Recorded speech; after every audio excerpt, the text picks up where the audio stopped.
Very positive news story in the world of politics. The government, we're told, should buy more British food for schools and hospitals, according to the Labour leader Keir Starmer. He has made a speech to the National Farmers Union. He denied that his party was anti-countryside, calling the idea more perception than reality.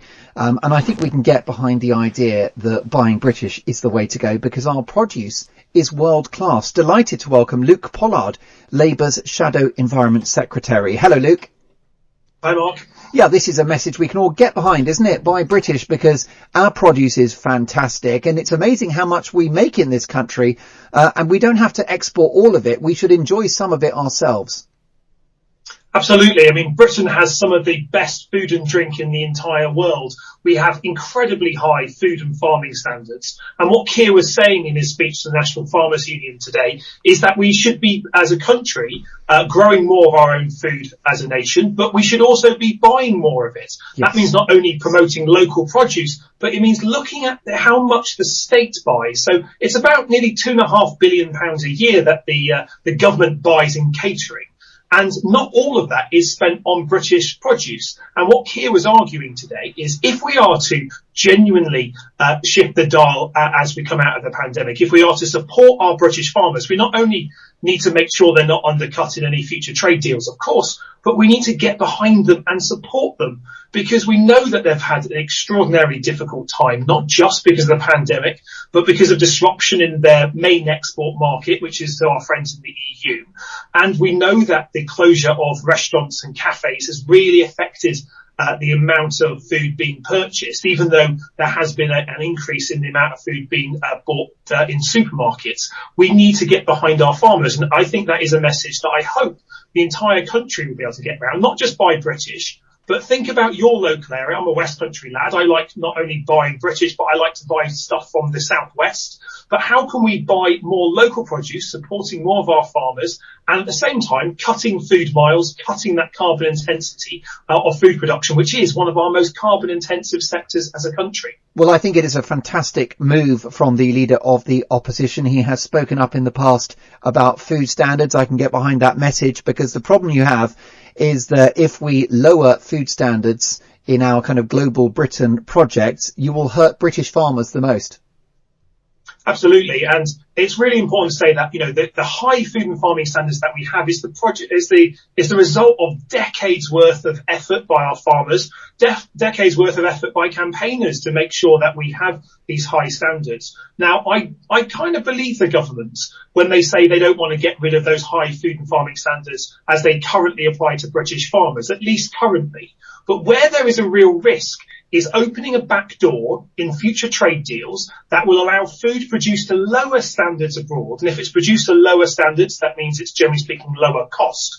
That has the ability to undercut our farmers. And that's one of the reasons why over the past year, Labour stood shoulder to shoulder with many of our rural communities and our farmers in saying, look, you know, we recognise that there will be trade deals in the future. We want good trade deals so we can remove trade barriers, especially the new ones that have been constructed because of our departure from the EU. But the detail of those trade deals matter, and we must never allow our farmers to be undercut by lower standard food from abroad, because not only does that put our own farmers out of business, which is a completely ridiculous idea, but it also means we're exporting the animal cruelty, we're exporting greater carbon intensity or more environmental degradation somewhere else on the planet. And frankly, we're in a global climate crisis, which means we need everyone to be lowering their emissions and improving their environmental standards. But you don't achieve that by simply exporting responsibility and shutting down your domestic industry. And well, that's why I think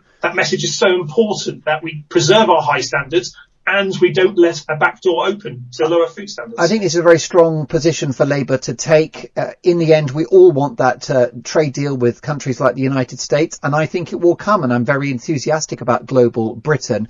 But food standards must not drop, partly also because if you have lower food standards, not only is it a nuclear Armageddon for our own farmers, but it's bad for public health. And we've seen during this pandemic that actually, as we navigate this crisis, this awful COVID-19 pandemic, that public health has got to be number one issue going forward. We've got to be fitter and healthier as a nation in order to survive any future threats.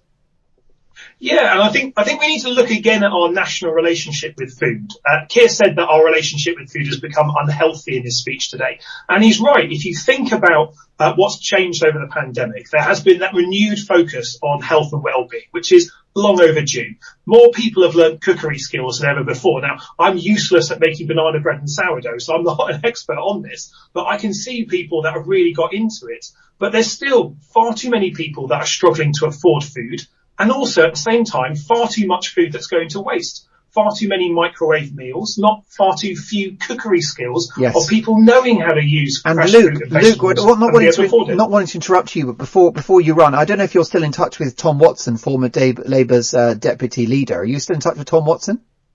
I follow him on Twitter. He's been through an extraordinary journey in terms of his own health that he's been doing. Well, exactly, and I hope maybe he's got your ear and that of Sir Keir Starmer in terms of, you know, his drastic weight loss. I think he lost 7 or 8 stone by changing his diet, and I think it's very important that we learn from these great success stories as we go forward.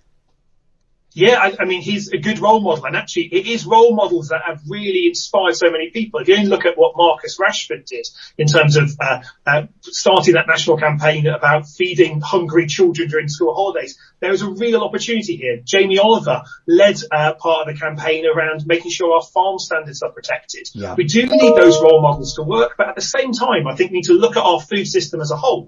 How can we support our farmers better? How can we make sure that more people are eating more nutritious meals? And how can we encourage folks to be able to do so while backing enthusiastically their local produce? And I think this is a win-win-win situation for the country. If we get all this right, healthier food grown locally, supporting more rural jobs. And that, I think, is a big challenge when we know that there are still, sadly, family farms going to the wall this week, next week, the week after. We know that will accelerate with some of the changes the government's proposing in farm support. So I hope that the whole country can get behind our farmers, but that needs not just to be in terms of, you know, a short soundbite or the once a year Back British Farming Day. That's got to be every day through the way we purchase, the way we look for local produce, the way we look for the red tractor to buy good quality assured local produce, but also how we make sure that there is no sliding back in any future trade deals, no sliding back in our own standards. Because I think if we can make our food and farming something we can be deeply proud of, a point of strength as a country, I think we'll not only